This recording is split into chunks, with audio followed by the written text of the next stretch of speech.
네, 저희는 국민의힘 김민석 국무총리 후보 인청특위 위원들입니다.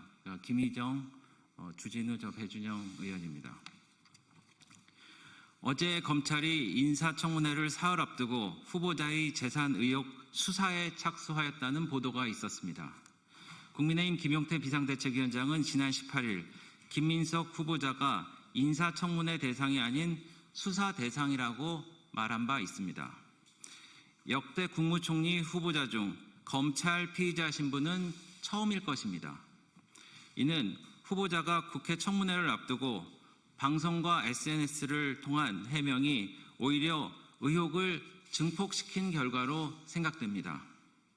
피의자라고 청문회에서 답변을 회피하지 마시기 바랍니다. 아울러 역대 국무총리 후보자 중 증인을 거부하고 청문회에 임하는 경우도 처음입니다. 민주당은 여기 보시는 바와 같이 당초 윤석열 전 대통령과 배우자, 한덕수 전 총리와 배우자, 그리고 김문수 전 장관을 비롯한 국무위원들, 심지어 심우정 검찰총장, 모 성형외과 대표 등을 증인 리스트에 넣어서 왔습니다. 국민의힘은 인내심을 가지고 가족과 전처를 제외한 채무관계 관련 증인 5명만으로 좁혀 증인을 최종적으로 요청했습니다만 후보자와 민주당은 이마저도 거부했습니다. 이는 그간의 의혹을 스스로 인정하는 것이나 다름없습니다.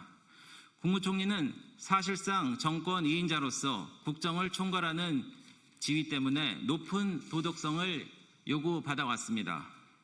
때문에 김대중 정부가 시작할 때 총리 후보자 2명이 위장 전입과 부동산 투기 의혹 등으로 낙마했습니다.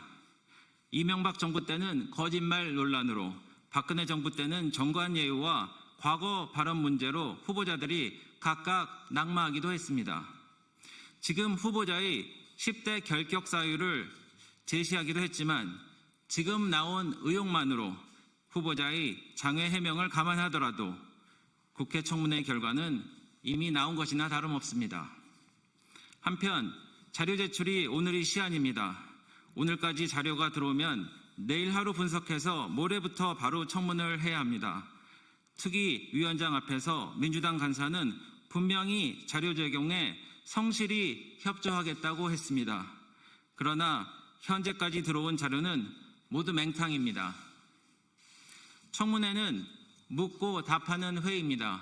그러나 이런 묻지마 청문회는 헌정사에 오명으로 기록될 것입니다. 또 김민석 후보자는 이번 청문회를 오지마 청문회로 만들었습니다. 증인 채택을 거부했습니다. 또 주지마 청문회로 만들었습니다. 자료 제출에 대해 후보 측이 계속 브레이크를 걸고 있습니다.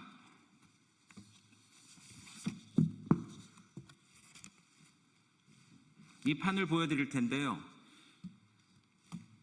여기 보시는 이 서류는 정부가 의원들로부터 요청받은 자료를 제공하기 위해 후보자의 동의를 얻어야 하는 서류입니다.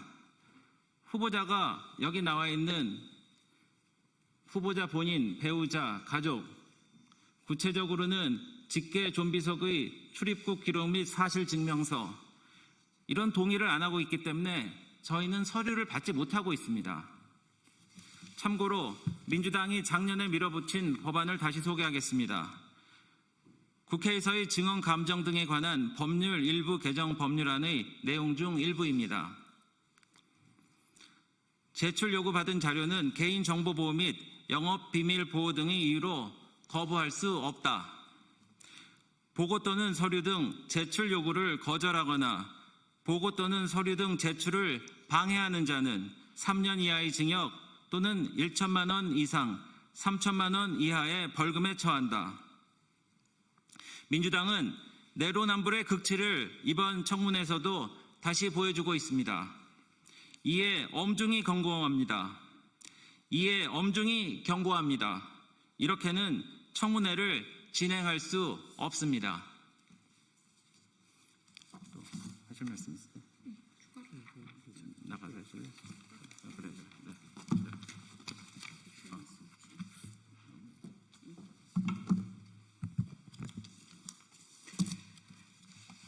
특히 명확하게 이렇게 공식적인 자료는 오지 않았지만 김민석 후보 본인이 방송에서 한 말과 그리고 페이스북에 올린 자료로도 거짓이 드러나는 학위 관련된 내용을 지적을 하고자 합니다. 이 부분도 명확한 자료가 하면 그 거짓은 더 명확하게 드러날 것이라고 생각합니다. 김민석 국무총리 후보자 칭화대 학위 관련 본인 말과 본인 페북 자료로도 소명이 안 됩니다.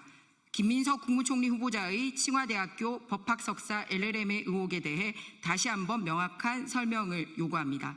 본인의 어설픈 말장난으로 거짓 해명을 일삼는 후보자는 저희가 요구한 자료를 끝까지 내지 않고 있습니다. 하지만 후보자 본인이 방송과 SNS에 제시한 자료를 분석한 결과 학위에 대한 의구심은 더욱 커지고 있습니다.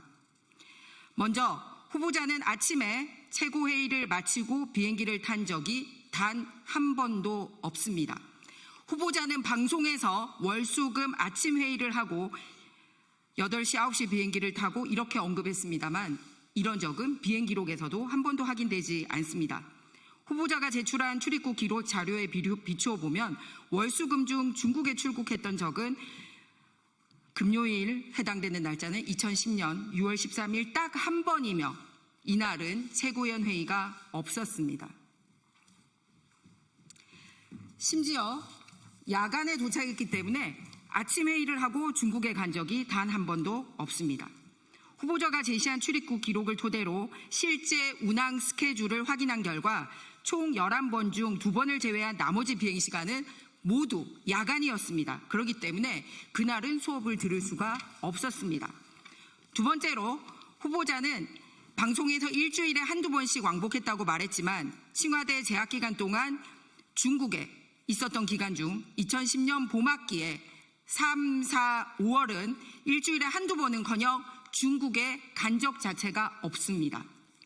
칭화대 규정상 2009년 가을학기와 2010년 봄학기를 수강해야 하는데 2010년 3월부터 5월까지 출입국 기록이 전혀 없기 때문에 2009년 가을학기에만 집중적으로 수업을 들은 걸로 보입니다. 졸업 요건 25학점을 채우는 것이 매우 어렵습니다. 다음으로 본인은 화요일, 목요일 수업이 있었다라고 방송에서 얘기했습니다. 하지만 실제 수업이 가능했던 반나절이라도 화요일, 목요일에 중국에 체류했던 날짜는 단 4일밖에 없었습니다. 심지어 본인이 제시한 비행기편 중에서는 한국발 국제선 비행기가 아닌 것도 본인의 비행기 기록으로 제시한 게 있습니다. 2010년 6월 13일 일요일 CZ-126 항공편은 중국 국내선이기 때문에 한국발 중국 도착 비행기가 아닌 것으로 확인이 되었습니다. 종합하면 후보자의 중국 체류 일수는 밤에 도착을 하든 뭐든 다 포함을 해도 26일입니다. 김 후보자는 지난 총선 당시에 배포한 공보물에서 자신이 2009년 9월부터 2010년 7월까지 칭화대학교 법학학원에서 석사과정을 이수했다고 기재했습니다. 하지만 중국 체류 일수는 말씀드렸듯이 넓게 잡아봐야 26일에 불과하고 3월, 5월 단 한 번도 출입 기록이 없습니다. 그래서 후보자께 묻겠습니다. 이런 일정으로 25학점 딸 수 있습니까? 이런 일정으로 어떻게 명문 칭화대에 LLM을 수여했습니까? 본인이 직접 칭화대에서 수업 듣고 학위 취득한 거 맞습니까? 심지어 칭화대 LLM 과정 졸업식 영상과 사진에도 후보자의 모습은 보이지 않습니다.